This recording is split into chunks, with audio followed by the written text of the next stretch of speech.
Hello दोस्तों, स्वागत है आप सभी का मेरे यूट्यूब चैनल द संजय में। दोस्तों मैं संजय आप सभी का अपने यूट्यूब चैनल पर तहे दिल से स्वागत करता हूं। दोस्तों आज जो मैं सीरीज़ स्टार्ट करने जा रहा हूं वो केवीएस की करने जा रहा हूं, यानी केवीएस की जो वैकेंसी आ गई है उसमें पीआरटी में और टीजीटी पीजीटी में पेडागोजी वाला जो पार्ट है उस बाल विकास की सीरीज़ स्टार्ट करने जा रहा हूँ। उसमें पहली वीडियो शूट कर रहा हूँ।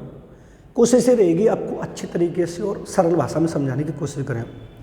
वीडियो शुरू करते हैं तो इसमें हम पहली वीडियो में स्टार्ट करेंगे कि मनोविज्ञान कैसे कहते हैं हम। तो दोस्तों मनोविज्ञान जिसको इंग्लिश में साइकोलॉजी बोला गया है, इसकी उत्पत्ति यूनानी भाषा के दो शब्दों से हुई है दोस्तों। एक है साइकी और दूसरा है दोस्तों लोगोस। यानी यूनानी भाषा के दो शब्दों से हुई है, एक है साइकी और दूसरा है लोगोस। और दोस्तों साइकी का जो अर्थ माना गया है वो सोल माना गया है, यानी आत्मा।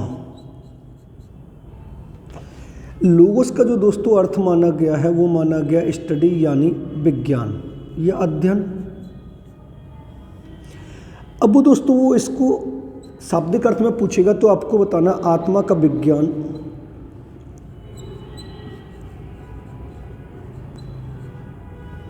या दोस्तों अध्ययन बताना है। अब दूसरी बात एक दोस्तों ये भी हो सकती है कि वो इस वाले शब्दों को ऐसे भी लिख के दे सकता है, साइकोलॉजी। तब भी दोस्तों आपको इसका अर्थ बताना है आत्मा का अध्ययन, आत्मा का विज्ञान। अगर वो दोस्तों इस वाले शब्द का अर्थ पूछता है, मनोविज्ञान का अर्थ पूछे, तो दोस्तों आपको बताना व्यवहार का विज्ञान।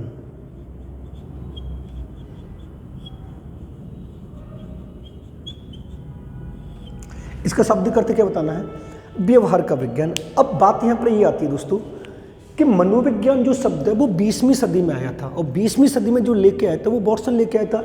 लेकिन उससे पहले साइकोलॉजी शब्द को वो अरस्तु लेके आया था। अब कैसे लेके आए थे इसको हम देखेंगे। यहां पर हम चीज बात करेंगे मनोविज्ञान के विकास की।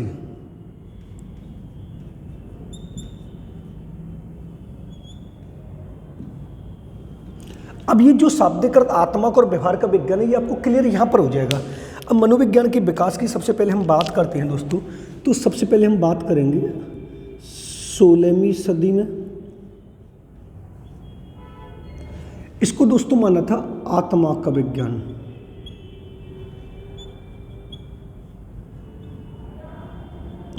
और दोस्तों ये माना था अरस्तु,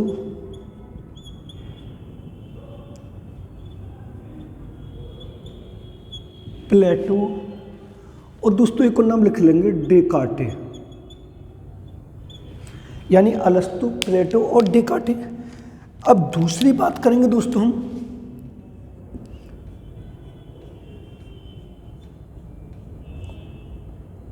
17वीं सदी में दोस्तों इसको माना गया था मन का विज्ञान।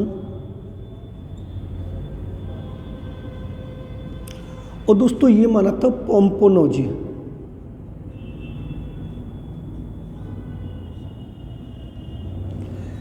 अब उसके बाद दोस्तों नेक्स्ट आएंगे 18वीं और 19वीं सदी। इसको माना था दोस्तों चेतना का विज्ञान।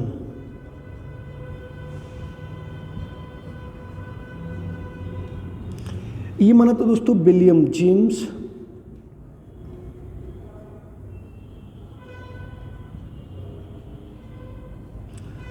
दूसरा था दोस्तों बुंट, और एक और थे दोस्तों टिचनर। ठीक है दोस्तों, अब हम नेक्स्ट चलेंगे जो 20वीं सदी में जो वर्तमान में है। नेक्स्ट है जो दोस्तों 20वीं सदी है जिसको हम वर्तमान में पढ़ रहे हैं, 20वीं सदी।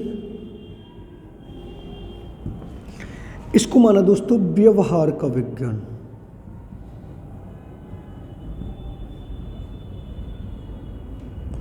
और दोस्तों ये माना है जे.बी. वॉटसन। अब आपको समझना क्या है दोस्तों, अब यहाँ पर हम नोट डाल के समझेंगे। देखो नोट डाल के अगर वो पूछता है पहले नंबर पे कि साइकोलॉजी शब्द कौन सी सदी में आया, तो आपको बताना है 16वीं सदी में। और कौन लेके आया? अरस्तु। ठीक है दोस्तों। दूसरा क्वेश्चन पुटअप अगर वो करता है दोस्तों कि मनोविज्ञान शब्द कौन सी सदी में आया, मनोविज्ञान शब्द दोस्तों आया 20वीं सदी में, और इसको लेके आया था दोस्तों वॉटसन। अब समझ में ये आ रहा होगा आपकी, में पहले शुरू से चलते हैं कि मनोविज्ञान को इंग्लिश में साइकोलॉजी बोला गया है। इसकी उत्पत्ति यूनानी भाषा के दो शब्दों से हुई, साइकी प्लस लोगोस। साइकी का अर्थ सोल यानी आत्मा, लोगोस का अर्थ स्टडी यानी विज्ञान। यानी अगर वो इस वाले शब्द को दे रहा है या ऐसे से दे रहा है तो हमें आत्मा का विज्ञान, आत्मा का अध्ययन लगाना है। अगर वो ये वाला शब्द दे रहा है कि मनोविज्ञान का शाब्दिक अर्थ क्या है, तो हमें दोस्तों व्यवहार का विज्ञान लगाना है। यानी ये वाला शब्द जो मैंने यहाँ पर लिखा है कि साइकोलॉजी शब्द वो कौन सी सदी में आया, तो 16वीं सदी में आया। जबकि मनोविज्ञान शब्द कौन सी सदी में आया दोस्तों, तो 20वीं सदी में आया। क्योंकि 19वीं सदी तक जो मैंने यहाँ पर विकास लिखा है, देखो अब वो ये पूछेगा मनोविज्ञान के विकास की कि 16वीं सदी में आत्मा का विज्ञान, मनोविज्ञान को किसने माना है, तो हमें बताना अरस्तु, प्लेटो, डेकार्ट ने माना है। दूसरा 17वीं सदी में मनोविज्ञान को यानी साइकोलॉजी को, मन का विज्ञान किसने माना है, पंपोलोजी ने माना है। 18वीं और 19वीं सदी में साइकोलॉजी को चेतना का विज्ञान किसने माना है, विलियम जेम्स, विलियम वुंट और टिचनर ने। लेकिन जब 20वीं सदी आई दोस्तों, तो 20वीं सदी में साइकोलॉजी का नाम बदलकर क्या हो गया, मनोविज्ञान हो गया। और मनोविज्ञान का शाब्दिक अर्थ व्यवहार का विज्ञान किसने बताया, वॉटसन ने बताया। दोबारा समझे, अगर वो ये पूछता है कि साइकोलॉजी शब्द कौन सी सदी में है, 16वीं सदी में। कौन लेके आया, अरस्तु। अगर वो आपसे पूछे दोस्तों कि मनोविज्ञान शब्द कौन सी सदी में आया, तो 20वीं सदी में आया। कौन लेके आया, वॉटसन। अब दोबारा समझे, अगर वो साइकोलॉजी का शाब्दिक अर्थ पूछे तो आत्मा का विज्ञान, अगर मनोविज्ञान का शाब्दिक अर्थ पूछे तो व्यवहार का विज्ञान। अब एक और चीज पढ़ते हैं नोट डाल के, तीसरा पॉइंट समझना।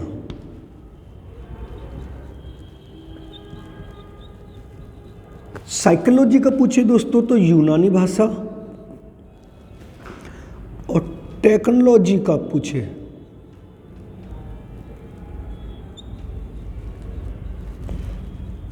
तो ग्रीक भाषा। अब इन दोनों शब्दों को छोड़ गए,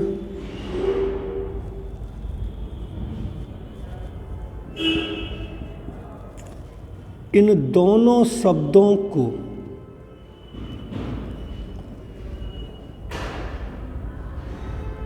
छोड़कर सभी शब्द लैटिन भाषा से आए।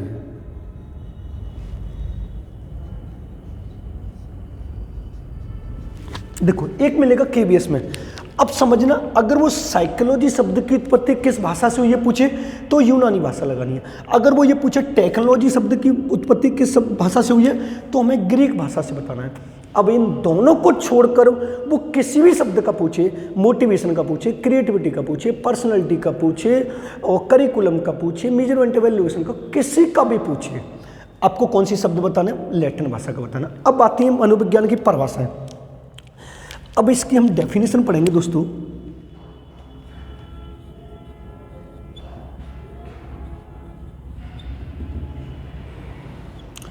अब डेफिनेशन में सबसे पहले दोस्तों हम पढ़ेंगे वुडवर्थ की, जो वेरी वेरी इंपॉर्टेंट है। वुडवर्थ ने क्या है, देखो सर्वप्रथम मनोविज्ञान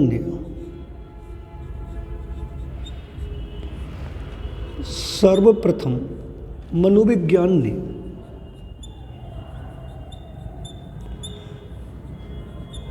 आत्मा का त्याग किया, फिर मन का,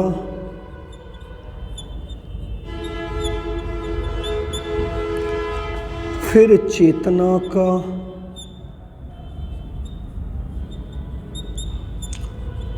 अब वह व्यवहार को स्वीकार करता है।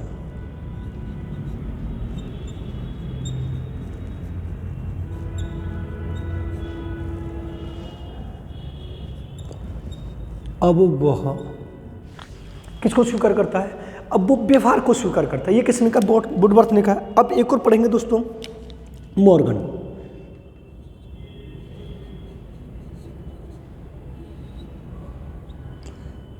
मॉर्गन ने क्या कहा है दोस्तों, मनोविज्ञान मानव एवं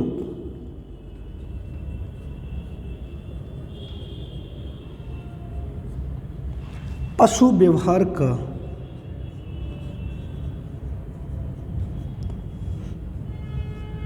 विज्ञान है।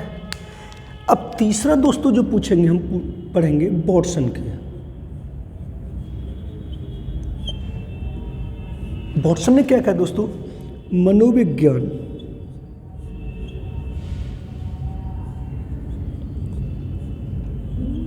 व्यवहार का विधायक यानी सकारात्मक विज्ञान।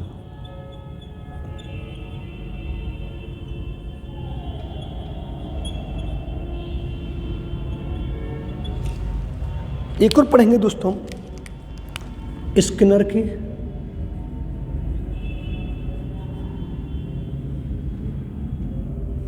इन्होंने कहा मनोविज्ञान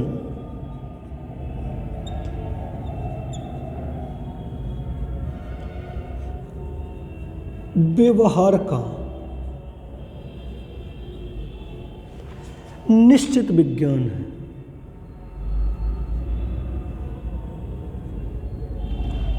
ठीक है दोस्तों, अब एक और आती है सबसे ज़्यादा इंपॉर्टेंट है, वो पढ़ेंगे दोस्तों हम क्रो एंड क्रो की।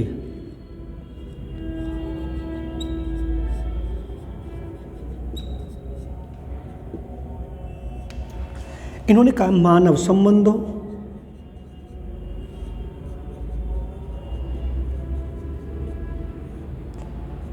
एवं मानव व्यवहार का अध्ययन ही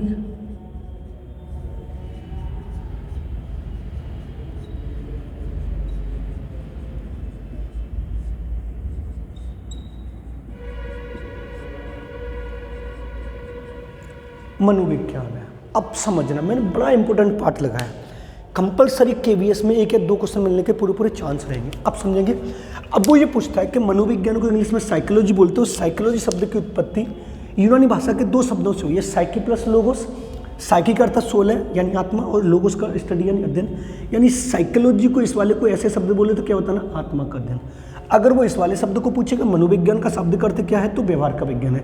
ये वाला जो शब्द है दोस्तों, जो अर्थ है मैंने बताया आपको प्राचीन काल में यानी पाश्चात्य संदर्भ में,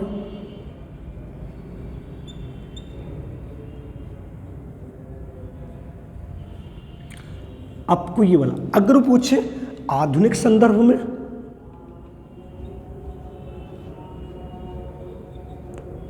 तो आधुनिक संदर्भ में आपको बताना व्यवहार का विज्ञान। अब उसके बाद मनोविज्ञान के विकास की बात करेगा तो वो पहला क्वेश्चन ये पुटअप करेगा कि मनोविज्ञान को 16वीं सदी में यानी साइकोलॉजी शब्द को 16वीं सदी में किसका विज्ञान माना गया, तो आत्मा का विज्ञान। लेकिन वो ये पूछे किसने माना, तो अरस्तु, प्लेटो, डेकार्ट बताना। 17वीं सदी में इसको मन का विज्ञान माना जो पोम्पोनोजी ने माना है। 18वीं और 19वीं सदी में जिसको चेतना का विज्ञान माना विलियम जेम्स, विलियम बोंट और टिचनर।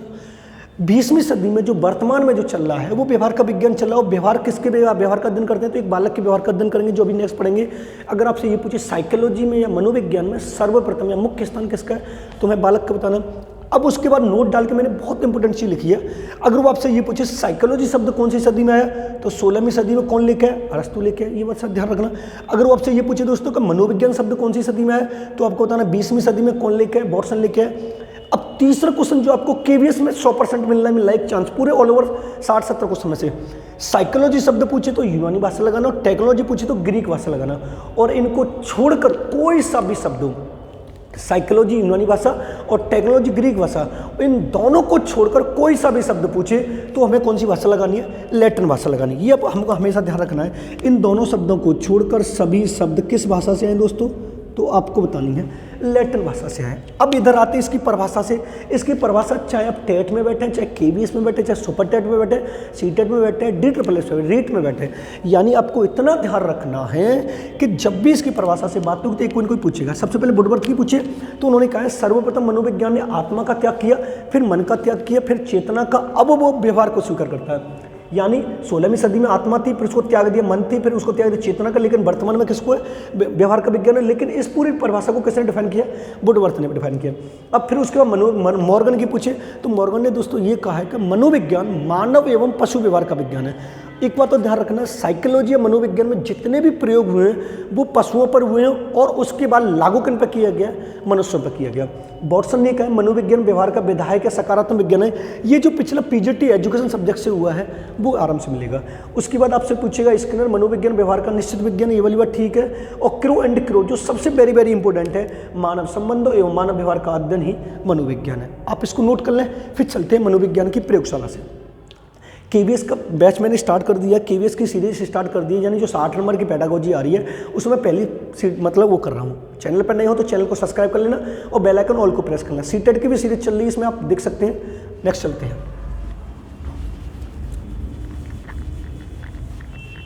पूरी कोशिश रहती है दोस्तों आपको सरल भाषा में समझाने की, जिससे आपका एग्जाम निकले और आप अच्छे से सिलेक्शन हो पा सकें।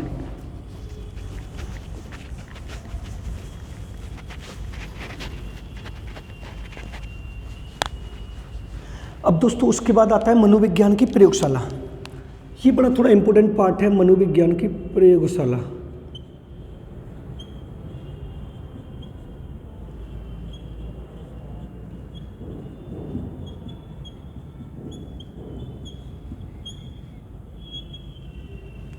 मनोविज्ञान की प्रयोगशाला से अब दोस्तों मनोविज्ञान की प्रयोगशाला की बात करें हम तो सबसे पहले दोस्तों हम बात करेंगे विश्व में। सबसे पहले दोस्तों कहां पर बात करेंगे? हम विश्व में करेंगे। अब विश्व में क्या होगा देखो दोस्तों,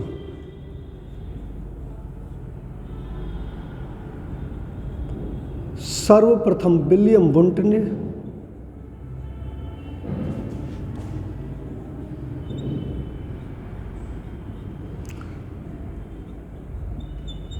एटी 79 में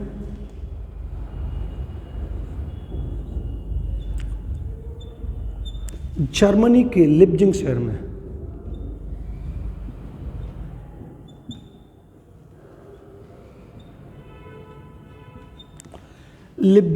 में खोली, जिसका नाम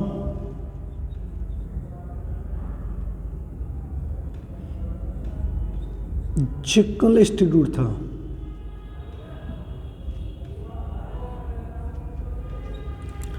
अब एक और बात पूछ सकता है वो दोस्तों, इसका नाम क्या था जो पहली प्रयोगशाला खुली? तो हमें बताना है चिकन इंस्टीट्यूट। अब उसके बाद दोस्तों बात करेगा दूसरा भारत में।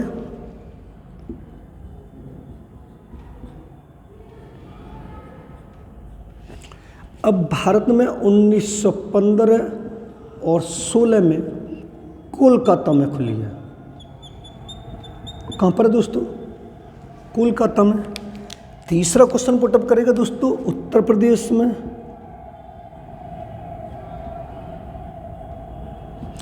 तो आपको दोस्तों बतानी है 1947 में इलाहाबाद, जिसका दोस्तों नाम बदलकर हो गया प्रयागराज।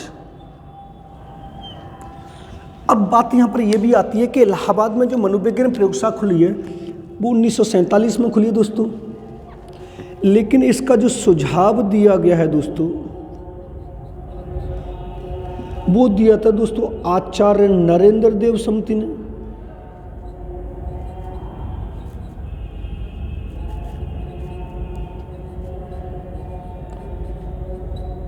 आचार्य नरेंद्र देव समिति ने। अगर दोस्तों आपसे ये पूछे आचार्य नरेंद्र देव समिति कब आई है तो दोस्तों आपको बताना है 1939। लेकिन आचार्य नरेंद्र देव समिति दोस्तों दो आई हैं, एक तो आचार्य नरेंद्र समिति ये वाली आई है और एक और आई है आचार्य नरेंद्र देव समिति।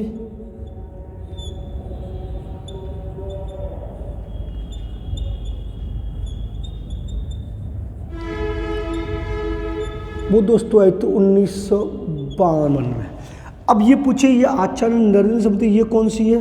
पहली है। अब दोस्तों दूसरी जो आचार्य नरेंद्र समिति इसको थोड़ा ऐसे लिख लेंगे फिर आपको कन्फ्यूजन होगा।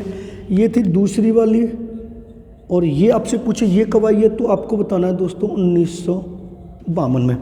लेकिन क्वेश्चन वो ये भी पूछ सकता है दोस्तों, जो सेकंड आचार्य नरेंद्र देव समिति लाई थी वो किसके लिए लाई गई थी? तो माध्यमिक शिक्षा के सुधार के लिए। आपको ये बतानी है माध्यमिक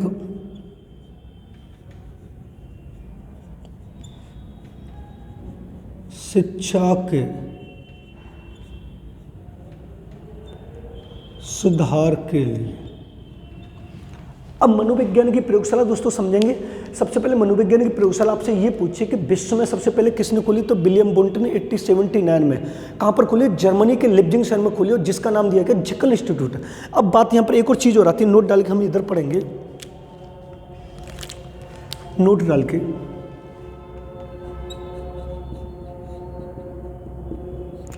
सर्वप्रथम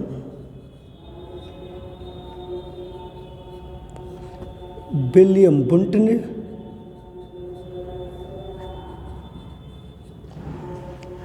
अपनी मनोविज्ञान की प्रयोगशाला में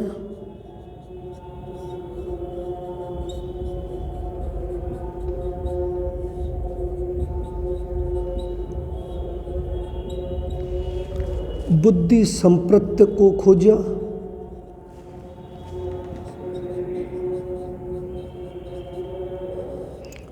बुद्धि संप्रत्य का मापन किया, जिसके आधार पर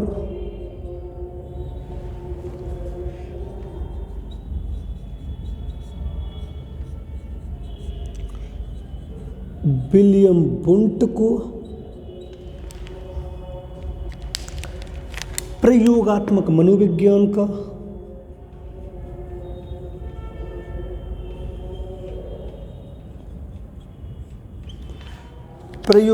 मनोविज्ञान का जनक कहा जाता है। अब समझना, अगर दोस्तों ये पूछता है कि मनोविज्ञान की प्रयोगशाला अब तक कितनी आ चुकी हैं, तो 3 आ चुकी हैं। हम यूपी में बात कर रहे हैं, दिल्ली में तो आप देख लेना, विश्व में पूछे या भारत में पूछे। तो सबसे पहले मनोविज्ञान प्रयोगशाला विलियम वुंट ने 1879 में जर्मनी के लिप्जिंग शहर में खोली। 1879 में जर्मनी के लिप्जिंग शहर में खोली, और जिसका नाम दिया जिंकल इंस्टीट्यूट, यानी जिंकल इंस्टीट्यूट दिया, या जिंकल भी दे सकता है। बात देख लेना, ऑप्शन एक ही आएगा, जिंकल ही बात ही करती है। लेकिन वो ये पूछेगा, यहाँ से 3 क्वेश्चन पुटअप होते हैं। मनोविज्ञान की सबसे पहली मनोविज्ञान प्रयोगशाला के जनक कौन है? विलियम वुंट है। कौन से देश में खुली है? जर्मनी। जर्मनी के किस शहर में खुली है? लिप्जिंग शहर में। दूसरी बात ये होता है कि जो सबसे पहली मनोविज्ञान प्रयोगशाला खुली है दोस्तों, उसका नाम क्या दिया गया है? तो हमें पहला नाम बताना है जिंकल इंस्टीट्यूट। अब उसके बाद दूसरे नंबर पर मैंने भारत में पढ़ाई है। अब भारत में कुछ बुकों में तो 1915 भी दे रहा है, कुछ 1916 भी दे रहा है। राइट आंसर एक ही, अप्रोक्स एक ही आता। अगर ऑप्शन में ये पूछा था कि भारत में मनोविज्ञान प्रयोगशाला कहाँ पर है, तो आपको कोलकाता में बतानी है। लेकिन अगर ईयर पूछेगा तो 1915 1916 में से एक ही आएगी। एक ऑप्शन में किसी में देख लेना, इसमें मैंने दोनों लिख दिए। ये जो उत्तर प्रदेश वाली मनोविज्ञान प्रयोगशाला जो पिछले यूपी में सुपरटेट हुआ है दोस्तों, उसमें पूछी गई कि उत्तर प्रदेश में मनोविज्ञान प्रयोगशाला कहाँ पर है, तो 99% बच्चों ने लखनऊ लगाया था, जबकि राइट आंसर क्या इलाहाबाद है, जिसका नाम प्रयागराज हो गया। लेकिन क्वेश्चन पुटअप ये करता है कि उत्तर प्रदेश में मनोविज्ञान प्रयोगशाला जो खुली है उसका सुझाव किसने दिया था? तो आचार्य नरेंद्र देव समिति जो पहली आई थी 1939 में। 2 तरीके से क्वेश्चन पुटअप करेगा। उत्तर प्रदेश में मनोविज्ञान प्रयोगशाला खोलने का सुझाव किस समिति ने दिया? आचार्य नरेंद्र देव समिति। आचार्य नरेंद्र देव समिति जो खोलने का सुझाव वो कौन सी थी? वो पहली थी। लेकिन कौन सी ईयर में पूछी गई थी दोस्तों? तो हमें बताना 1939 में। लेकिन आचार्य नरेंद्र देव समिति अब तक 2 आ चुकी है, एक तो 39 में आई है, एक 1952 में आई है। लेकिन अगर क्वेश्चन वो पुटअप ये करता है KVS में कि आचार्य नरेंद्र देव समिति सेकंड का मेन उद्देश्य क्या था, तो 1952 बतानी, और इसका था माध्यमिक शिक्षा के सुधार के लिए लाया गया था, माध्यमिक शिक्षा की देखरेख के लिए। अभी तक मैंने लिखा है सर्वप्रथम हमारी जो बुद्धि है कि एक बालक मंद बुद्धि का है, कि प्रतिभाशाली बुद्धि का है, कि मूर्ख बुद्धि का है, कि तीव्र प्रखर जीनियस जो कुछ भी होगा, यानी मान लेते हैं मैं पढ़ा रहा हूँ, मेरे साथ में एक बंदा और पढ़ा रहा है, तो हम दोनों पढ़ाने की जो हमारी बुद्धि है सबसे पहले उसको डिफाइन किसने किया था? तो सबसे पहले डिफाइन दोस्तों विलियम वुंट ने अपनी सबसे पहली मनोविज्ञान प्रयोगशाला थी वहाँ पर डिफाइन किया था। ये बालक मंद बुद्धि का है, ये वाला प्रतिभाशाली बुद्धि का, ये पिछड़ा है, ये मंद है, ये मूर्ख है, ये जड़ है, ये हीन है, ये तीव्र है, जो सामान्य है। इसी वजह से उनको किसका जनक माना जाता है? प्रयोगात्मक मनोविज्ञान का जनक माना जाता है। अगर आपसे ये पूछे प्रयोगात्मक मनोविज्ञान के जनक कौन है, तो आपको विलियम वुंट बनाना है। अब यहां पर हम मनोविज्ञान के जनक पढ़ते हैं दोस्तों। यहां पर देखेंगे मनोविज्ञान के जनक।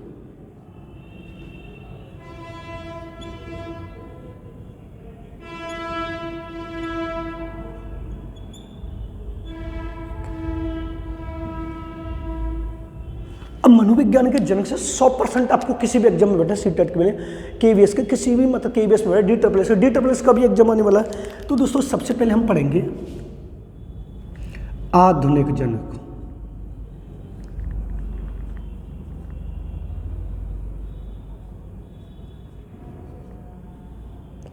आधुनिक जन्म हमें बताने दोस्तों अरस्तु, सॉरी आधुनिक जनक नहीं दोस्तों, आधुनिक बताने हम विलियम जेम्स। आधुनिक कौन बताने दोस्तों हमें? William James. ठीक है दोस्तों, अगर दोस्तों वो पूछता है प्राचीन कौन से हैं, तो हमें बताने प्राचीन, तो प्राचीन बताने दोस्तों हमें अरस्तु। अब तीसरा क्वेश्चन पुटअप दोस्तों वो ये करेगा, शैक्षिक मनोविज्ञान के जनक कौन है?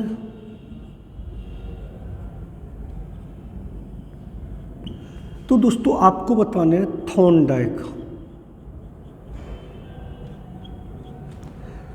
अब उसके बाद दोस्तों एक और क्वेश्चन पुटअप कर रहा है, प्रयोगात्मक मनोविज्ञान के जनक कौन है?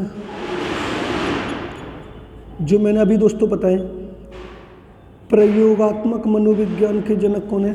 तो दोस्तों आपको बताने हैं विलियम वुंट।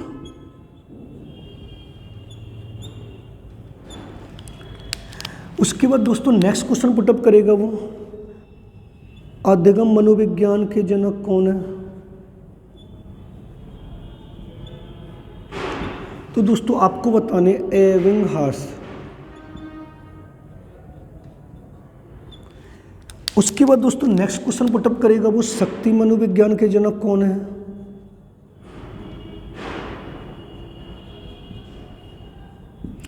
तो दोस्तों आपको बताने वॉल्फ। उसके बाद नेक्स्ट क्वेश्चन पुटअप करा है, व्यक्तिगत मनोविज्ञान के जनक कौन है दोस्तों?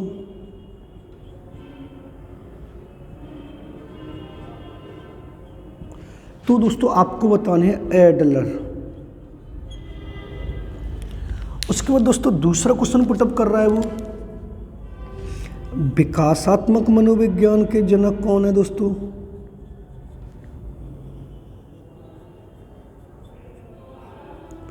तो दोस्तों आपको बताना है जीन पियाजे।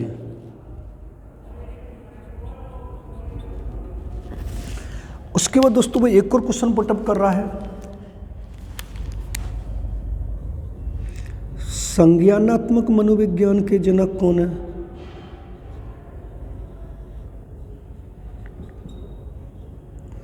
तो दोस्तों आपको बताना है गुस्ताव नाइसर।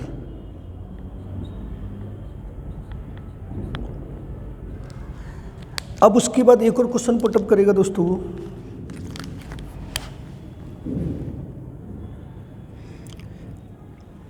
आधुनिक जनक पूछे तो विलियम जेम्स है, प्रयोगात्मक पूछे तो आपको विलियम वुंट बन रहा है, शैक्षिक मनोविज्ञान थॉर्नडाइक है, प्राचीन पूछे तो अरस्तु है, अधिगम मनोविज्ञान के जनक पूछे तो एबिंगहास है, शक्ति मनोविज्ञान के पूछे तो वॉल्फ है, व्यक्तिगत मनोविज्ञान के जनक पूछे तो एडलर है, विकासात्मक मनोविज्ञान के जनक पूछे, एक और पूछे मनोविश्लेषणात्मक मनोविज्ञान के जनक कौन है?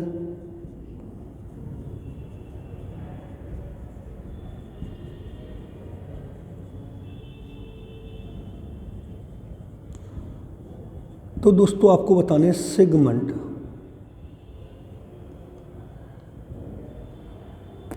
फ्राइड। अब जो समझना, मैंने इधर आपको मनोविज्ञान की प्रयोगशाला पढ़ाई है, विश्व की पढ़ा दी है। देखो दोस्तों, अगर वो ये पूछे कि विश्व में सबसे पहली मनोविज्ञान प्रयोगशाला कब खुली, 1879 में किसने खोली? जर्मनी के लिप्जिंग शहर में विलियम वुंट ने खोली है। भारत की पूछे तो दोस्तों भारत में 1915 और 16 कोलकाता में खुली है। यूपी की बात करें तो 1947 में इलाहाबाद प्रयागराज में। सुझाव पूछे आचार्य नरेंद्र देव समिति फर्स्ट है जो 1939 में आई थी। दूसरी ये पूछे आचार्य नरेंद्र देव समिति सेकंड कब आई है, तो आपको बताना 1952 में आई, और इसका मेन उद्देश्य था माध्यमिक शिक्षा में सुधार करना। अगर आपसे ये पूछे सबसे पहले बुद्धि को मापने का प्रयोग किसने किया, बुद्धि को मापने की सबसे पहले सर्वोच्च चेष्टा किसने की, तो आपको बताना विलियम वुंट ने। और विलियम वुंट को प्रयोगात्मक मनोविज्ञान का जनक कहा जाता है। अब इधर मैंने लिखे मनोविज्ञान के जनक कौन कौन से होते हैं दोस्तों। तो सबसे पहले मनोविज्ञान के जनक मैंने बताए, आधुनिक जनक कौन है? विलियम जेम्स है। यानी आधुनिक जनक पूछे तो आपको बताना विलियम जेम्स। अगर आपसे ये पूछे प्राचीन जनक कौन है दोस्तों, यानी अगर वो ये पूछता है मनोविज्ञान के आधुनिक जनक कौन है तो विलियम जेम्स है। अगर आपसे ये पूछे मनोविज्ञान के प्राचीन जनक कौन है तो आपको अरस्तु बताने हैं। मनोविज्ञानी शैक्षिक मनोविज्ञान के जनक कौन है तो आपको थॉर्नडाइक बताने हैं। अगर आपसे ये पूछे प्रयोगात्मक मनोविज्ञान के जनक कौन है तो आपको विलियम वुंट बताने हैं। अगर आपसे ये पूछे अधिगम मनोविज्ञान के जनक कौन है तो आपको एबिंगहास बताने हैं। अगर आपसे ये पूछे शक्ति मनोविज्ञान के जनक कौन है तो आपको वोल्फ बताने हैं। अगर आपसे ये पूछे व्यक्तिगत मनोविज्ञान के जनक कौन है तो आपको एडलर बताने हैं। अगर आपसे ये पूछे विकासात्मक मनोविज्ञान के जनक कौन है तो जीन पियाजे बताने हैं। लेकिन यहाँ पे समझना, अगर वो पूछता है कि संज्ञानात्मक मनोविज्ञान के जनक कौन है, अगर वो संज्ञानात्मक विकास की बात करे तो दोस्तों जीन पियाजे लगाना है। अगर संज्ञानात्मक मनोविज्ञान की बात करे तो हमें गुस्ताव नाइसल लगाने हैं। अगर आपसे ये पूछे मनोविश्लेषणात्मक मनोविज्ञान के जनक कौन है तो आपको सिगमंड फ्रायड बताने हैं। यानी ये बड़ा वेरी वेरी इंपॉर्टेंट है। अब इसके जस्ट बाद हम पढ़ेंगे मनोविज्ञान के संप्रदाय। अभी आप इनको नोट कर लीजिए, फिर आगे चलते हैं। अब नेक्स्ट हेडिंग आती है दोस्तों मनोविज्ञान के संप्रदाय।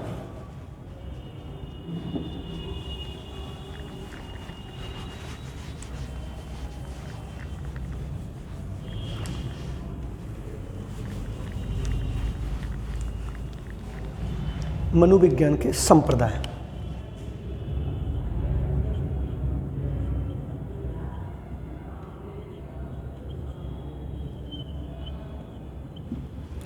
अब मनोविज्ञान के संप्रदाय की बात करें सबसे पहले दोस्तों, तो सबसे पहले हम बात करते हैं प्रकारवाद के।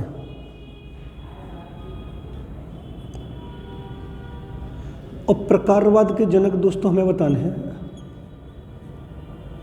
विलियम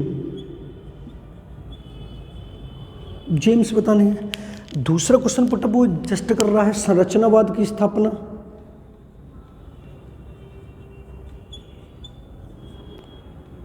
अगर दोस्तों आपसे पूछे संरचनावाद की स्थापना किसने की तो आपको बताना दोस्तों विलियम वुंट।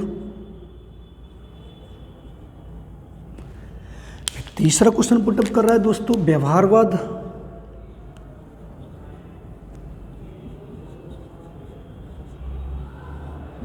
तो दोस्तों आपको बताना है जे.बी. वॉटसन। अब उसके जस्ट बाद दोस्तों वो क्वेश्चन पुटअप कर रहा है प्रयोगात्मकवाद।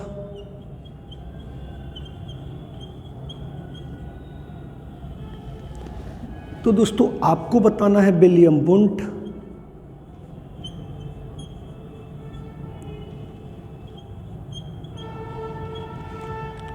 अगर दोस्तों आपसे ये पूछता है वो समग्रवाद की स्थापना किसने की है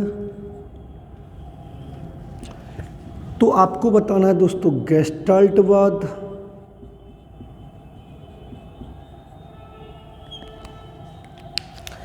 अगर दोस्तों वो ये पूछता है कि विकासात्मकवाद के जनक कौन हैं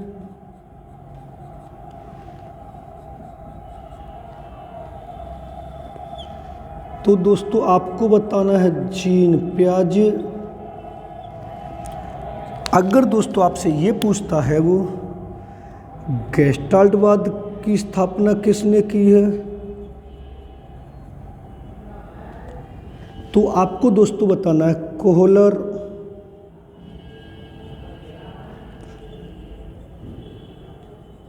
कोफका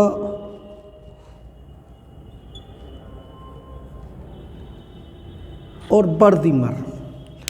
अब उसके बाद जस्ट दोस्तों वो ये कहेगा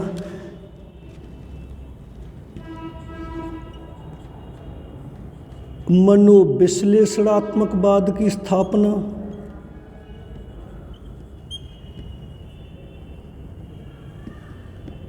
तो दोस्तों आपको बताना है सिगमंड फ्रायड।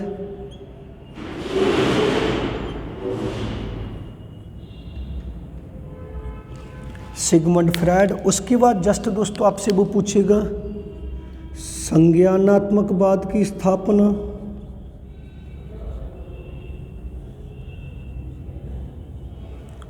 तो आपको दोस्तों बताना है जीन पियाजे।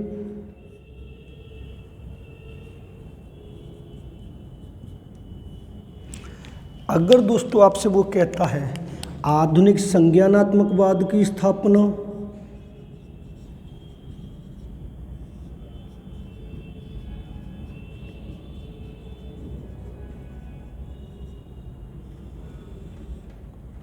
तो दोस्तों आपको बताना जेरोम ब्रूनर,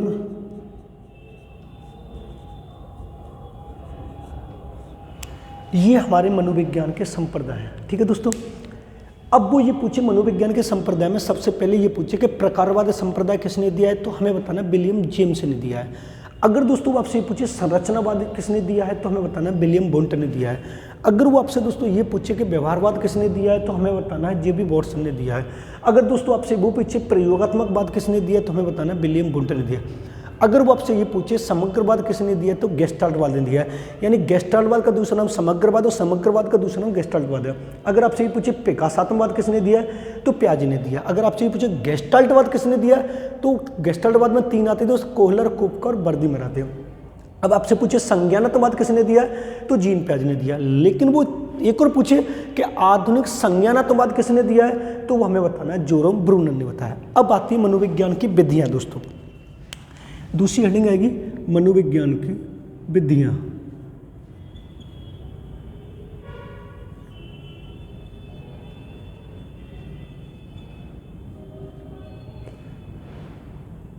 अब दोस्तों मनोविज्ञान की विधियों को हम 2 तरीके से पढ़ेंगे। देखो अब पहले मान लेते हैं, जैसे मान लेते हैं मनोविज्ञान की विधियां कितनी, तो हम अभी मान लेंगे 2 है।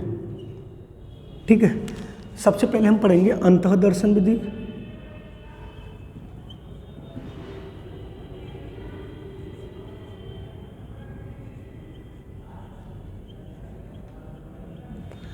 और इसके जनक दोस्तों हम बताएंगे विलियम वुंट है।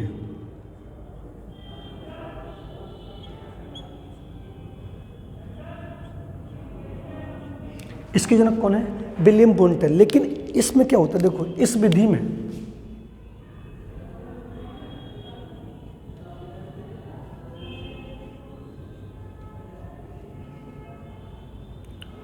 एक व्यक्ति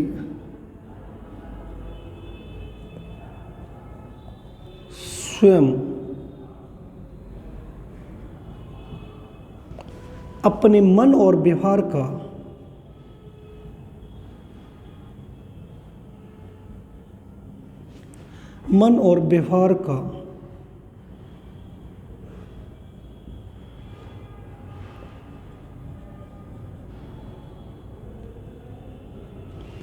अध्ययन करता है। अब दूसरी विधि की बात करें दोस्तों हम, तो दूसरी विधि है दोस्तों बाह्य दर्शन विधि है।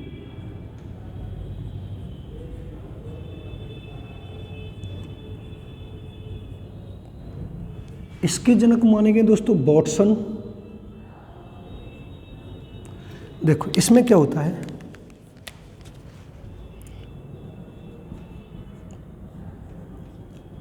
इस विधि में एक व्यक्ति के व्यवहार का अध्ययन, एक व्यक्ति के व्यवहार का अध्ययन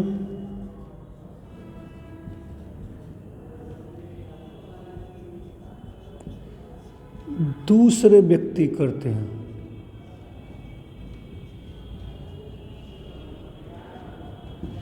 दोनों को समझेंगे। अगर वो ये पूछता है मनोविज्ञान की विधियां कितनी, तो 2 बतानी है, अंतर्दर्शन विधि और बाह्य दर्शन विधि। अंतर्दर्शन विधि के जनक कौन, तो आपसे पूछे तो आपको बताना विलियम वुंट है। लेकिन अंतर्दर्शन विधि क्या होती है कि जिस विधि में, यानी अंतर्दर्शन विधि में जब एक व्यक्ति अपने व्यवहार और मन का स्वयं अध्ययन करता है, वो अंतर्दर्शन विधि कहलाती है। बाह्य दर्शन विधि कौन सी होती है दोस्तों, कि जिसमें एक व्यक्ति के व्यवहार का दूसरे लोग अध्ययन करें। कभी कभी आपने एक बात ये सुनी होगी कि अपने गलिमान में झांक के देखना, यानी जब हम किसी दूसरे में कमी देखते हैं तो उससे पहले हम अपनी अंदर की कमी को जानना चाहते हैं, वो कौन सी विधि कहलाती है, अंतर्दर्शन। उसके जनक कौन है, विलियम वुंट है। अगर दूसरी बात ये पूछे बाह्य दर्शन विधि के जनक कौन है, तो वॉटसन। और इस विधि में एक व्यक्ति के व्यवहार का दूसरे लोग अध्ययन करते हैं, यानी अंतर्दर्शन में अपने स्वयं का अध्ययन करना, और दूसरे बाह्य दर्शन विधि में एक व्यक्ति के दूसरे व्यवहार का अध्ययन करना। लेकिन अब 2 विधि और आती है, निकटवर्ती विधि और दूरवर्ती विधि। और निकटवर्ती विधि देखेंगे, अन्य विधि, इसकी हेडिंग डालेंगे दोस्तों, हम देखते हैं अन्य विधि।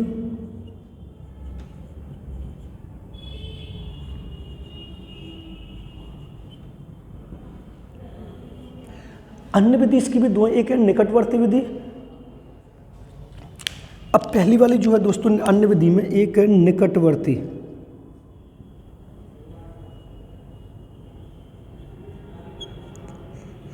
या निकटस्थ विधि।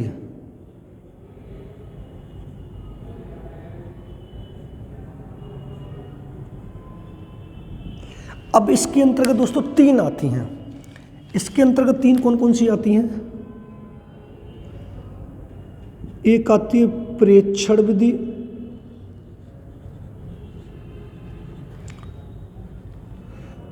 दूसरी आती है प्रयोगात्मक विधि,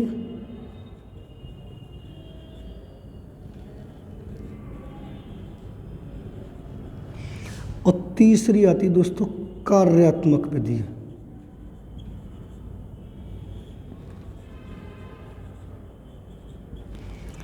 अब उसके बाद दूसरी की बात करें दोस्तों, तो दूसरी है दूरवर्ती विधि,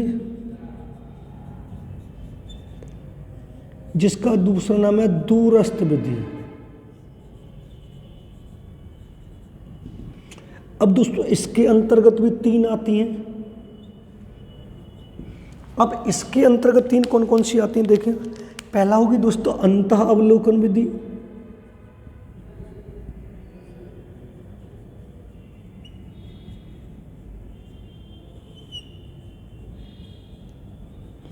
पहले कौन सी होगी दोस्तों अंतः अवलोकन विधि। दोस्तों गलत हो गया थोड़ा, ऊपर वाला ये हो गया, गड़बड़ हो गया है। ये जो विधि है दोस्तों वो है हमारी दूरस्थ विधि, और ये जो हम लिख रहे हैं ये है निकटस्थ विधि। ये थोड़ा उल्टा हो गया है। अगर हम इनको बात करें तो ये है दूरवर्ती या दूरस्थ विधि।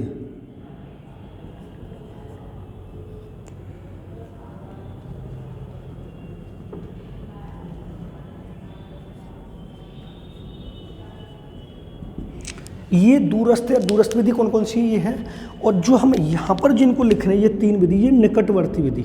थोड़ा गड़बड़ हो गया है।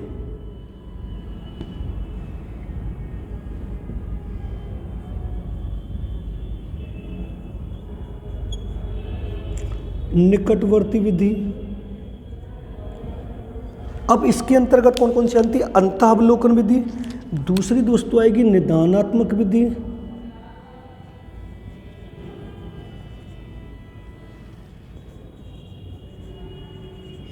और तीसरी आएगी दोस्तों मूल्यांकन विधि।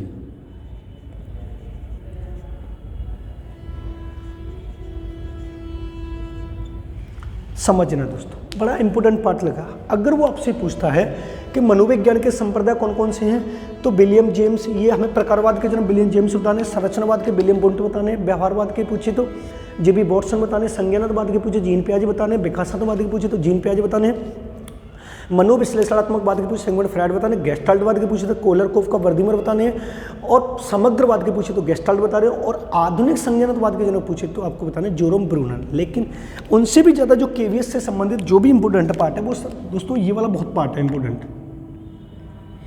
यानी ये केवीएस में हर बार पूछा जा रहा है। यानी मनोविज्ञान की विधियों को दो भागों में बांटा गया, एक तो अंतर्दर्शन विधि और बाह्य दर्शन विधि। अगर वो ये पूछे कि अंतर्दर्शन विधि के जनक कौन है, तो दोस्तों हमें बताने विलियम वुंट। अगर आपसे ये पूछे बाह्य दर्शन विधि के जनक कौन, तो हमें बताने वॉटसन। लेकिन केवीएस में सबसे ज़्यादा इंपॉर्टेंट क्वेश्चन ये पुटअप होता है कि जब एक व्यक्ति अपने मन और व्यवहार का स्वयं अध्ययन करना चाहता है, यानी अपने अंदर जो भी कमी उनको स्वयं खोजना चाहता है, तो वो किस विधि का अध्ययन करेगा, तो आपको बताना अंतर्दर्शन विधि का। अगर आपसे दोस्तों ये पूछे कि बाह्य दर्शन, यानी जब एक व्यक्ति के व्यवहार दूसरे व्यक्ति वो करते हैं, अध्ययन करते हैं, तो कौन सी विधि कहलाती है, बाह्य दर्शन विधि के, जिसके जनक कौन है, वॉटसन। लेकिन इनसे भी अच्छा इंपॉर्टेंट ये क्वेश्चन है। अन्य विधि की बात करें तो दो भागों में बांटी गई है, एक है दूरवर्ती या दूरस्थ विधि। अब दूरवर्ती और दूरस्थ विधि के अंतर्गत तीन विधि आती हैं, देखो समझेंगे। पहली आती है प्रेक्षण विधि, दूसरी प्रयोगात्मक, तीसरी कार्यात्मक विधि। निकटवर्ती विधि के अंतर्गत तीन फिर आती है, अंतर्वलोकन विधि, निदानात्मक विधि, मूल्यांकन विधि। अब दोस्तों क्वेश्चन पुटअप ये होता है कि यहाँ से वो तीन क्वेश्चन ले लेगा, तीन ऑप्शन ये ले लेगा और एक ऑप्शन यहाँ से ले लेगा, फिर ये पूछेगा निम्नलिखित में से कौन सी दूरस्थ विधि या दूरवर्ती विधि नहीं है।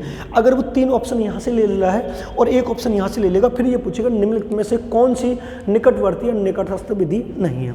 ये इनको नोट कर लें, फिर आगे चलते हैं। महत्वपूर्ण पॉइंट जो होते हैं मनोविज्ञान साइकोलॉजी इंट्रोडक्शन से, वो कौन कौन से होते हैं। आगे चलते हैं।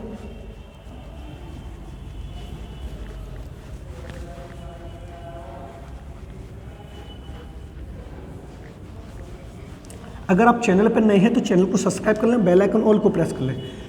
केवीएस की पेडागोजी की स्टार्ट कर दी, आज पहली क्लास शूट कर रहे हैं। अब आपको पूरी 60 नंबर की जो पेडागोजी आएगी वो पूरी मिलेगी। अब यहाँ पर सबसे पहले नोट डालेंगे दोस्तों।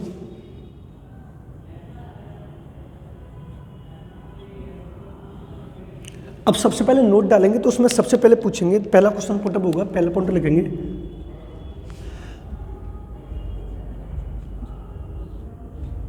मनोविज्ञान शब्द का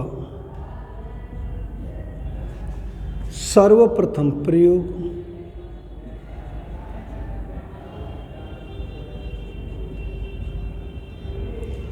रुडोल्फ गोयकल ने किया।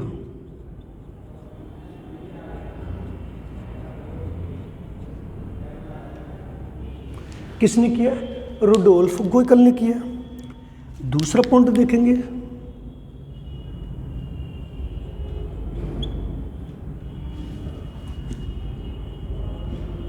मनोविज्ञान को सर्वप्रथम दर्शन शास्त्र का विषय माना जाता था।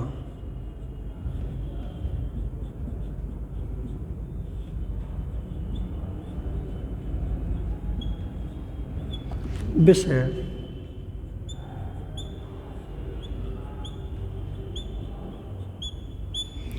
माना जाता था। तीसरा देखेंगे दोस्तों,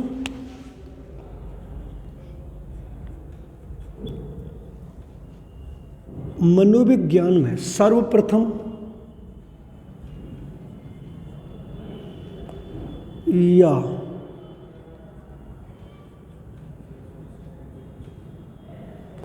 महत्वपूर्ण स्थान बालक का है। ठीक है। तीसरा नेक्स्ट देखेंगे दोस्तों,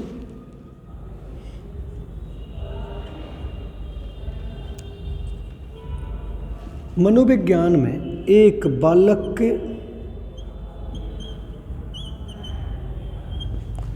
नियंत्रित और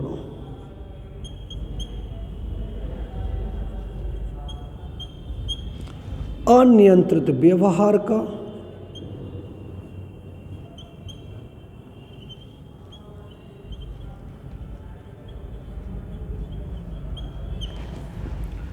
अध्ययन किया जाता है।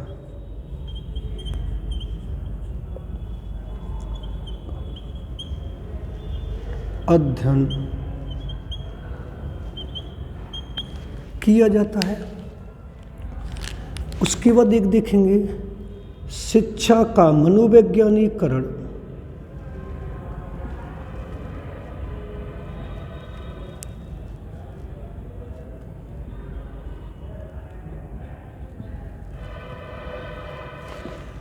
मनोवैज्ञानिकरण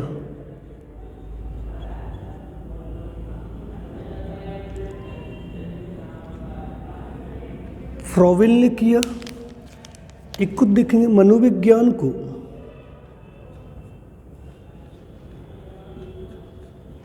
शिक्षा में प्रयोग करने वाला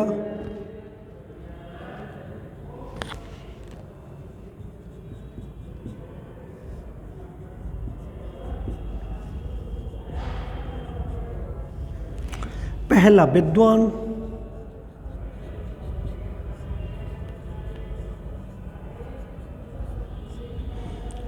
पेस्टोलॉजी है। कौन है दोस्तों? पेस्टोलॉजी। एक और देखेंगे दोस्तों,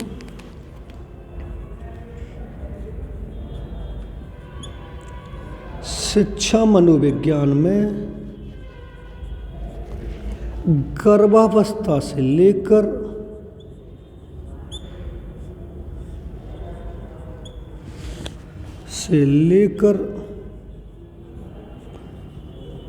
किशोरावस्था तक का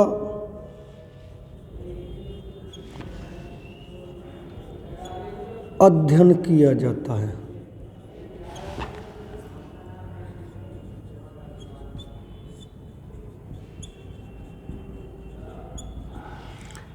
नेक्स्ट देखेंगे दोस्तों,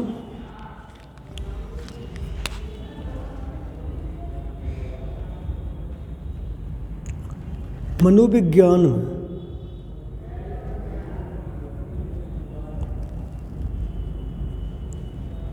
अध्ययन करते समय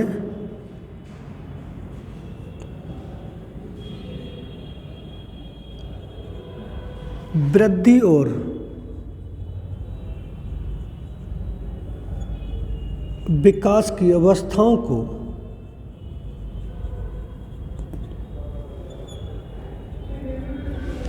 दो भागों में बांटा गया है।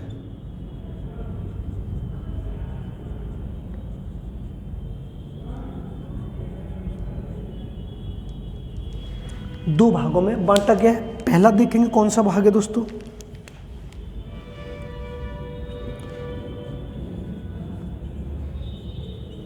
गर्भावस्था, और दूसरा देखेंगे जन्म के बाद की। इसको दोस्तों एक और नाम से जानते हैं, जन्म से पूर्व और जन्म के बाद की अवस्था। समझे इसको, बड़ा इंपॉर्टेंट पार्ट लगा है। अब मनोविज्ञान क्या होता है, देखो अगर आपसे ये पूछे कि मनोविज्ञान शब्द का सर्वप्रथम प्रयोग किसने किया, केबीएस में बहुत बार पूछा गया है, तो आपको बताना रुडोल्फ गोयकल ने। दूसरा क्वेश्चन पुट उसका दोस्तों ये होगा कि मनोविज्ञान को सबसे पहले किसका विषय माना जाता था, तो हमें बताना है दर्शन शास्त्र का विषय माना जाता था।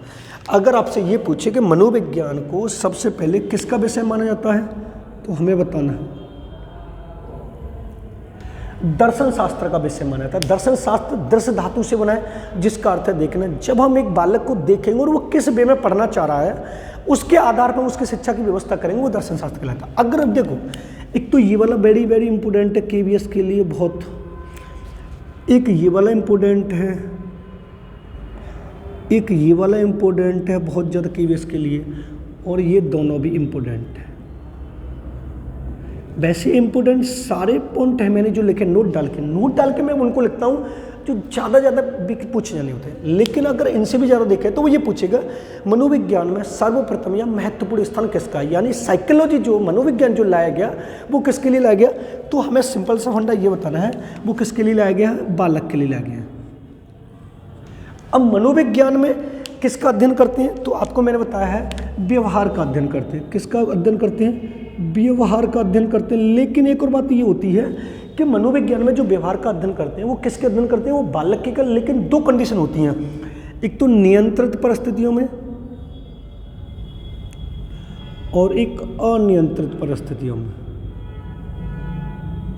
यानी एक बालक के नियंत्रित और अनियंत्रित परिस्थिति में जो व्यवहार का अध्ययन करते हैं वो मनोविज्ञान कहलाता है।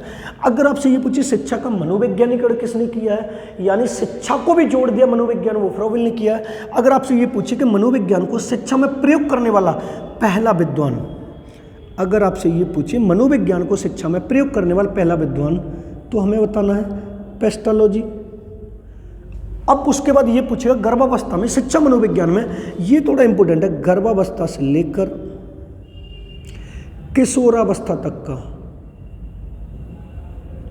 यानी गर्भावस्था से लेकर किशोरावस्था तक का जो अध्ययन किया जाता है वो मनोविज्ञान कहलाता है। वैसे हमारी अवस्था युवावस्था भी है, वृद्धावस्था भी, प्रौढ़ावस्था भी है, मध्य प्रौढ़ावस्था भी है, मध्य युवावस्था भी है। लेकिन हमें दो चीज़ याद रखनी है, जब हमारी साइकोलॉजी स्टार्ट होगी, जब हम मनोविज्ञान पढ़ेंगे या मनोविज्ञान जब आप टीचर बनेंगे, जब आपसे ये पूछा कि मान लीजिए आप मनोविज्ञान पढ़ा रहे प्राथमिक स्तर पर, तो मनोविज्ञान पढ़ाते समय कहाँ से कहाँ तक का अध्ययन करेंगे, तो सिर्फ आपको राइट आंसर ये बताना है कि जन्म से पूर्व यानी गर्भावस्था से लेकर हम किशोरावस्था तक का अध्ययन करेंगे। ना कि हमें युवावस्था बतानी है, ना मध्य प्रौढ़ावस्था बतानी है, ना प्रौढ़ावस्था बतानी है, ना वृद्धावस्था बतानी, कुछ नहीं बताना। सिर्फ एक बात बतानी है कि गर्भावस्था से लेकर प्रौढ़ावस्था तक का जो अध्ययन किया जाता है वो हमारा क्या कहलाता है, मनोविज्ञान। अब उसके बाद ये पूछे कि मनोविज्ञान का अध्ययन करते समय वृद्धि और विकास से संबंधित कितनी अवस्थाओं को हम बांटेंगे, तो वृद्धि और विकास की दोस्तों दो अवस्थाएं कहलाती हैं, जो जन्म से पूर्व यानी गर्भावस्था और जन्म के बाद जो होती है। यानी अगर आपसे पूछे कि मनोविज्ञान में किस अवस्था से लेकर किस अवस्था तक का अध्ययन किया जा रहा है, तो हमें बताना है जब गर्भावस्था से लेकर किशोरावस्था तक का अध्ययन किया जाता है। अगर आपसे ये पूछे कि मनोविज्ञान में कितने प्रकार की अवस्थाओं का अध्ययन किया जाता है, तो हमें दो प्रकार की अवस्थाओं का अध्ययन किया जाता है। एक जन्म से पूर्व की अवस्था जिसको हम गर्भावस्था बोलते हैं, और एक जन्म के बाद की अवस्था जिसको हम जन्म के बाद पढ़ेंगे। जो नेक्स्ट वीडियो में क्रम बाय क्रम चलते रहेंगे, लेकिन आज मनोविज्ञान जो साइकोलॉजी इंट्रोडक्शन जो उसने केवीएस में रखा है उसको पढ़ रहे हैं। अभी आप इसको नोट कर लें, फिर पढ़ते हैं मनोविज्ञान का क्षेत्र क्या होता है।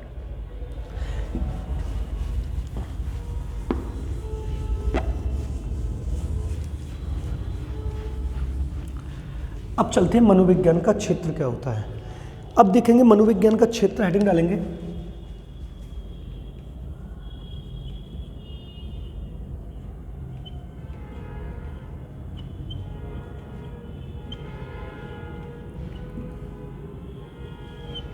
मनोविज्ञान का क्षेत्र, हेडिंग डालेंगे तो देखो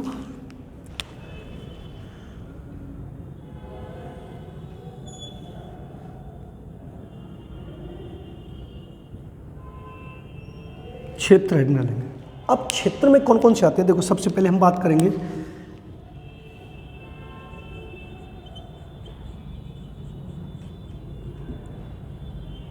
अवस्था, दूसरी बात करेंगे दोस्तों निर्देशन और परामर्श,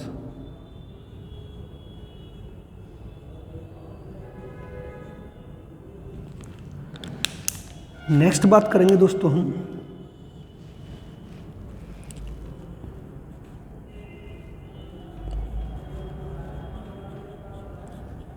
वृद्धि और विकास, फिर उसके बाद जस्ट बात करेंगे दोस्तों बुद्धि, फिर उसके जस्ट बात करेंगे सृजनात्मकता,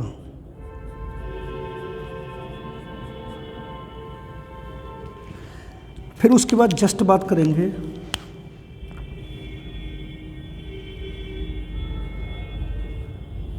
विशिष्ट बालक, फिर उसके बाद बात करेंगे दोस्तों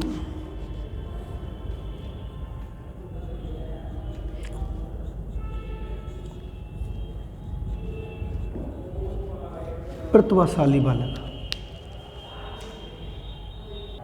इसके क्षेत्र की बात कर रहे हैं तो जो मनोविज्ञान का क्षेत्र किन किन कार्य कर रहा है, तो पहला हमने पढ़ रहे हैं प्रतिभाशाली बालक। अब उसके बाद हम यहाँ पर एक और पढ़ लेंगे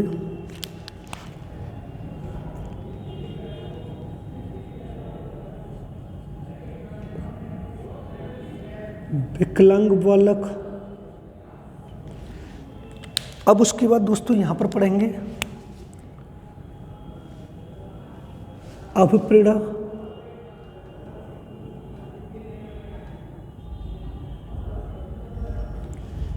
अब उसके बाद दोस्तों दूसरा पढ़ेंगे हम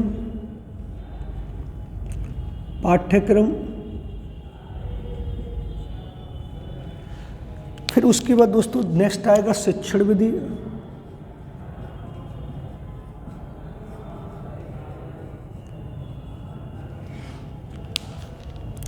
फिर उसके बाद आएगा दोस्तों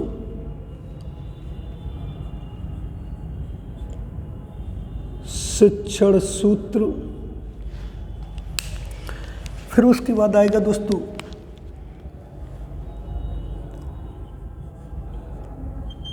दर्शन, फिर उसके बाद आएगा दोस्तों अनुशासन,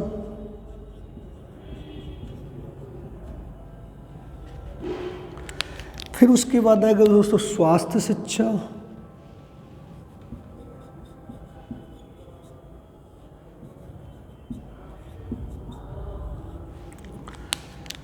फिर उसके बाद आएगा दोस्तों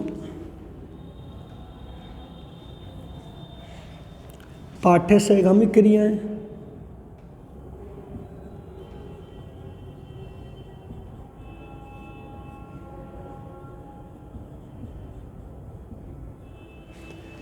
फिर उसके बाद आएगा दोस्तों व्यक्तित्व,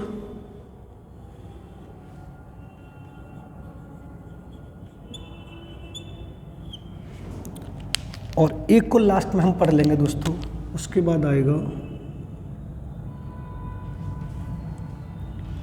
व्यक्तित्व हो गया, पाठ्यसहगामी क्रियाएं, स्वास्थ्य शिक्षा, अनुशासन, दर्शन, सृजनात्मक, बुद्धि, विशिष्ट बालक, प्रतिभाशाली बालक, विकलांग बालक, वृद्धि और विकास, निर्देशन और परामर्श, अवस्थाएं, और एक और पढ़ लेते हैं हम व्यक्तिगत भिन्नता।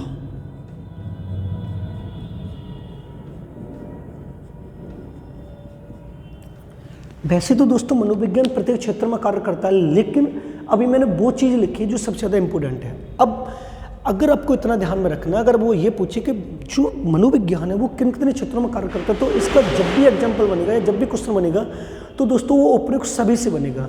यानी जितने भी क्षेत्र हैं उसमें सबसे ज़्यादा मनोविज्ञान का क्षेत्र का कार्य किया जाता है। लेकिन इसमें सबसे ज़्यादा, जैसे मैंने अब इनको थोड़ा और डिफाइन कर दें, इनके जनक और लिख दें, तो अगर वो सृजनात्मकता के जनक पूछे आपसे तो आपको बताने हैं दोस्तों टॉरेंस। अगर आपसे बुद्धि के जनक पूछे तो दोस्तों आपको बताने हैं अल्फ्रेड बिने। अगर दोस्तों आपसे ये विशिष्ट बालक के जनक पूछे तो आपको बताने हैं टर्मन। अगर दोस्तों आपसे प्रतिभाशाली बालक के जनक पूछे तब भी आपको बताने हैं टर्मन। अगर दोस्तों आपसे ये पूछे कि विकलांग बालकों को सबसे ज़्यादा डिफाइन किसने किया तो आपको बताना लुई ब्रेले।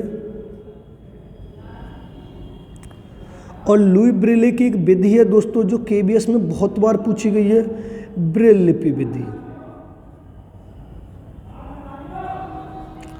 अब ब्रेल लिपि विधि में किसके माध्यम से पढ़ते हैं? स्पर्श के माध्यम से।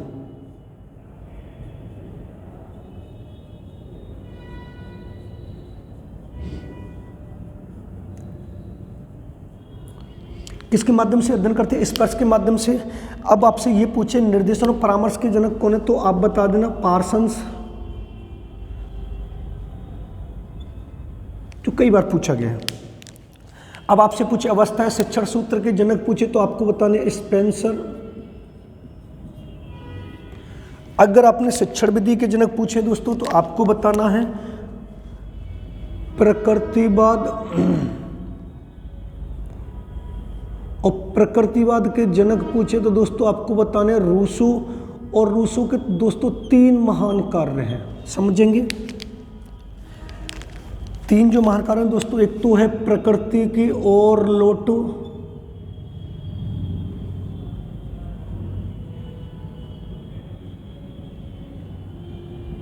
एक है दोस्तों निषेधात्मक शिक्षा,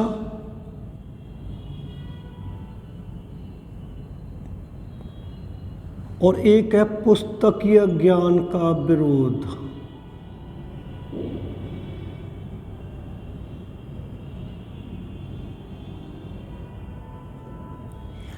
अब उसके बाद दोस्तों ये पूछे पाठ्यक्रम और पीड़ा के जनक कौन है तो लगा देना मैस्लो। व्यक्तिगत भिन्नता के जनक आप दोस्तों आपसे पूछे तो आपको बताने गाल्टन। और इनकी एक पुस्तक है दोस्तों, आपको बतानी है हेरिडिटी जीनियस।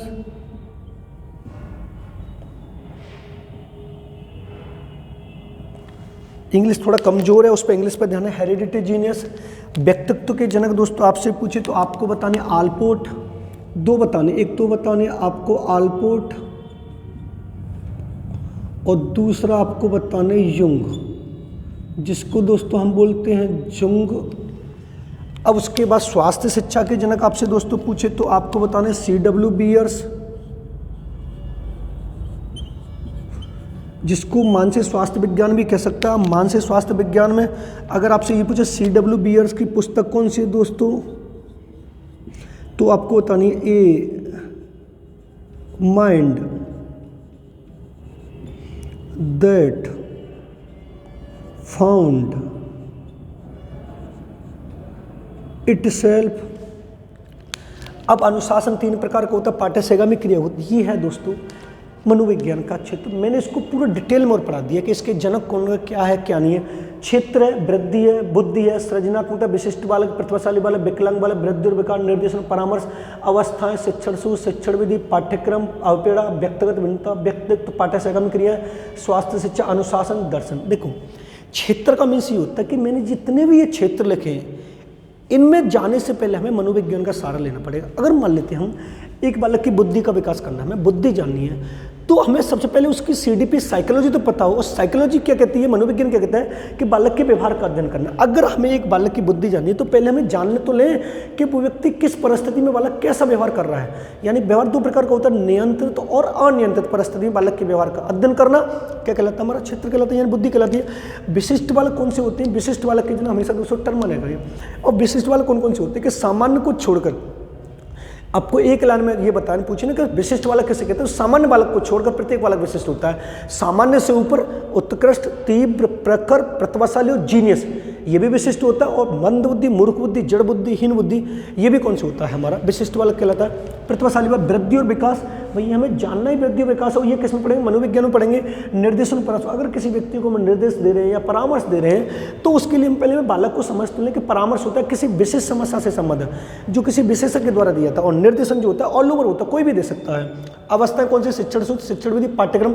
अब एक बालक का पाठ्यक्रम बनाना तो भैया बाल केंद्रीय पाठ्यक्रम होता है। अब बालक को ध्यान में रखकर बनाओ। बालक का अध्ययन किसमें करते हैं, मनोविज्ञान में करते हैं। ऐसे पाठ्यक्रम अपेक्षा मोटिवेट करने के लिए व्यक्तिगत संसार में कोई भी दो व्यक्ति समान नहीं होती है। अगर ये पूछे व्यक्तिगत भिन्नता के जनक कौन, गाल्टर और गाल्टन की पुस्तकों से हेरिडिटी जीनियस जो पूछी गई कई बार। अगर ये पूछे शिक्षण विधि के जनक कौन है तो आपको बताना प्रकृतिवाद। प्रकृतिवाद के जनक कौन है, रूसो।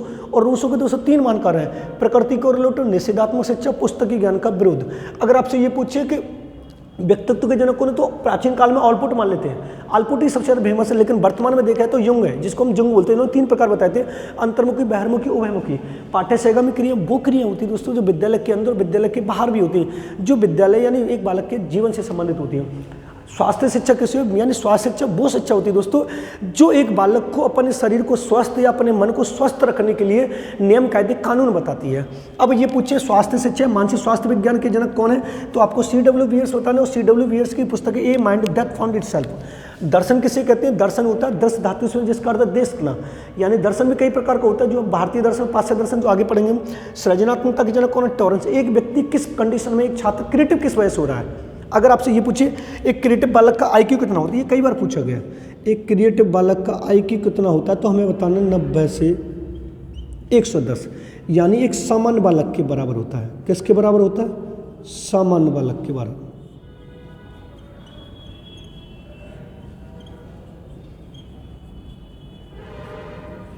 किसके बराबर हो, एक सामान्य बालक के बराबर है। यानी एक क्रिएटिव बालक है उसमें बिल्कुल पढ़ा लिखा नहीं हो, लेकिन सामान्य बालक के बराबर IQ माना गया है कि सामान्य बालक का IQ इतना होता है 90 से 110 होता है। ये था दोस्तों KVS की पहली क्लास जिसमें मैंने आपको साइकोलॉजी के बारे में थोड़ा बहुत बताया है। मुझे उम्मीद है कि आपको वीडियो पसंद आई होगी। वीडियो अगर पसंद आए तो वीडियो को लाइक करें और शेयर करें और कमेंट करें।